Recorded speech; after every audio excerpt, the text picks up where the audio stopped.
শান্তি চুক্তি শব্দটা শুনতে যতটা স্বস্তিদায়ক, আন্তর্জাতিক ভূরাজনীতির দাবার চালে এর পেছনের বাস্তবতা ঠিক ততটাই ভয়ঙ্কর এবং নির্মম। প্রথম বিশ্বযুদ্ধের পর ভার্সাই চুক্তির মতো ইতিহাসে এমন অনেক শান্তি চুক্তি কিন্তু লেখা হয়েছে, যা আসলে শান্তির বদলে এক পক্ষের সম্পূর্ণ আত্মসমর্পণ এবং অন্য পক্ষের একচেটিয়া আধিপত্যের দলিল হিসেবে রয়ে গেছে। আজ বিশ্ব ঠিক তেমনই এক সন্ধিক্ষণে দাঁড়িয়ে। দীর্ঘ 3 মাসের রক্তক্ষয়ী সংঘাত, নজিরবিহীন ধ্বংসলীলা এবং চরম ভূ রাজনৈতিক টানাপোড়েনের পর অবশেষে আমেরিকা ইরানের মধ্যে স্বাক্ষরিত হতে চলেছে বহু প্রতীক্ষিত চুক্তি।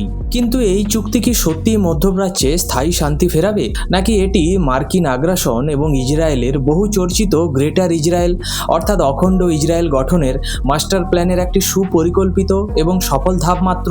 এই চুক্তির আড়ালে লুকিয়ে আছে একটি আঞ্চলিক পরাশক্তি হিসেবে ইরানের মেরুদণ্ড চিরতরে ভেঙে দেওয়ার এক করুণ উপাখ্যান। আবেগ দিয়ে বা ফাঁকা হুঙ্কার দিয়ে যে আধুনিক যুদ্ধ জেতা যায় না, প্রযুক্তি আর আধুনিক সামরিক শক্তিই যে যুদ্ধক্ষেত্রে শেষ কথা বলে, ইরানের পতন বিশ্বকে সেই রূঢ় বাস্তবতাই চোখে আঙুল দিয়ে দেখিয়ে দিল। এর প্রভাব শুধু মধ্যপ্রাচ্যেই সীমাবদ্ধ থাকবে না, এটি আমূল বদলে দেবে সমগ্র বিশ্বের মানচিত্র, অর্থনীতি এবং আন্তর্জাতিক মিত্রতার সমীকরণ।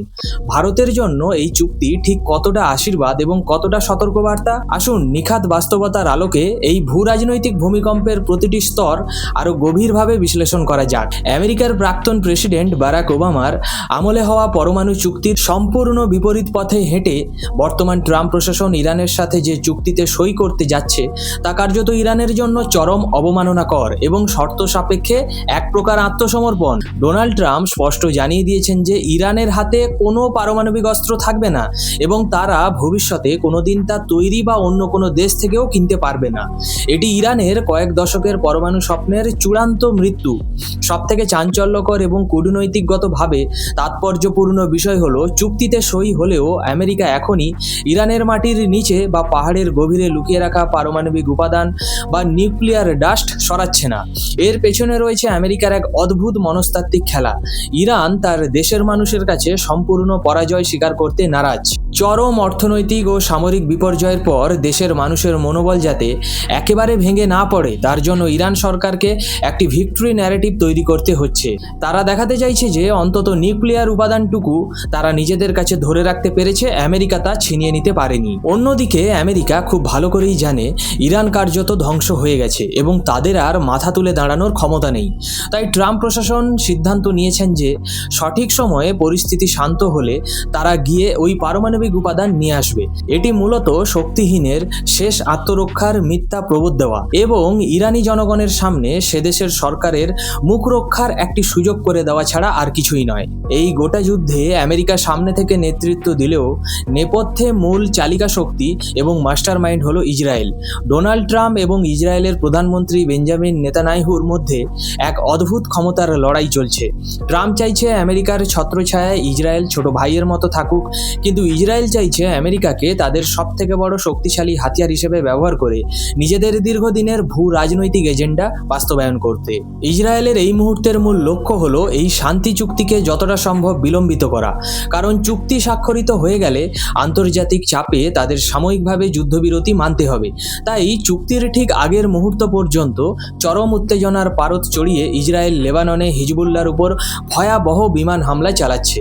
উদ্দেশ্য একদম স্পষ্ট, ইরানকে উস্কে দেওয়া, যাতে তারা রেগে গিয়ে এই চুক্তি থেকে বেরিয়ে আসে। চুক্তি ভেঙে গেলে ইসরায়েল আমেরিকার সমর্থন নিয়ে আরও কিছুদিন মুসলিম দেশগুলোর ওপর অবাধে ধ্বংসলীলা চালানোর বৈধতা পেয়ে যাবে। ফিলিস্তিনের মানচিত্র থেকে গাজা এবং ওয়েস্ট ব্যাংককে কার্যত মুছে দেওয়ার পর ইসরায়েল এখন তাদের বহু প্রতীক্ষিত গ্রেটার ইসরায়েল বা অখণ্ড ইসরায়েল গড়বার দিকে দ্রুত এগোচ্ছে।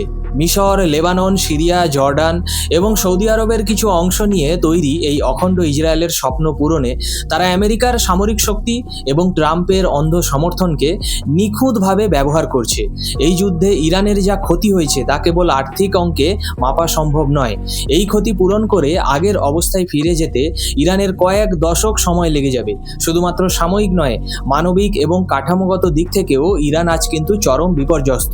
নেতৃত্বের বিনাশ অর্থাৎ আমেরিকার নিখুঁত টার্গেটেড হামলায় ইরানের সর্বোচ্চ নেতা আয়াতুল্লাহ আলী খামেনির মৃত্যু হয় এবং 250 জনেরও বেশি উচ্চপদস্থ সামরিক কমান্ডার নিহত হওয়া এটা ইরানের শীর্ষ নেতৃত্বকে সম্পূর্ণ পঙ্গু করে দিয়েছে। এমন শূন্যতা পূরণ করা যে কোনো দেশের জন্যই কিন্তু প্রায় অসম্ভব। সামরিক পঙ্গুত্ব অর্থাৎ পারস্য উপসাগরে ইরানের যে নৌ আধিপত্য ছিল তা আজ প্রায় অতীত। ইরানের নৌবাহিনীর প্রায় 90% ধ্বংস হয়ে গেছে। তাদের গর্বের মিসাইল প্রোডাকশন সাইট এবং এয়ার ডিফেন্স সিস্টেমকে আমেরিকা ধূলিসাৎ করে দিয়েছে। ফলে আকাশপথে তারা এখন সম্পূর্ণ অরক্ষিত। অর্থনৈতিক ও পরিকাঠামোগত ধ্বংস অর্থাৎ লক্ষাধিক সাধারণ বাড়ি, শয়ে শয়ে হাসপাতাল, স্কুল এবং বিশ্ববিদ্যালয় ধ্বংস করা হয়েছে। ইরানের অর্থনীতির মূল চালিকা শক্তি জ্বালানি ও পেট্রোকেমিক্যাল ইনফ্রাস্ট্রাকচার পুরোপুরি অকেজো করে দেওয়াও হয়েছে। ইরানের এই পরিস্থিতি বা ইরানের এই পরিণতি বিশ্বকে একটি কঠোর শিক্ষা দিল। আন্তর্জাতিক রাজনীতিতে আবেগ, ধর্মীয় সেন্টিমেন্ট বা প্রতিশোধের ফাঁকা বুলির কোনো স্থান নেই। সুপিরিয়র টেকনোলজি এবং আধুনিক সামরিক শক্তির কাছে আবেগ কীভাবে নির্মমভাবে পরাস্ত হয় তার জ্বলন্ত উদাহরণ আজকের ধ্বংসপ্রাপ্ত ইরান। ইরানের এই পতনের ফলে গোটা বিশ্বে, বিশেষ করে এশিয়া ও মধ্যপ্রাচ্যে এক ব্যাপক ভূ রাজনৈতিক রদবদল ঘটতে চলেছে।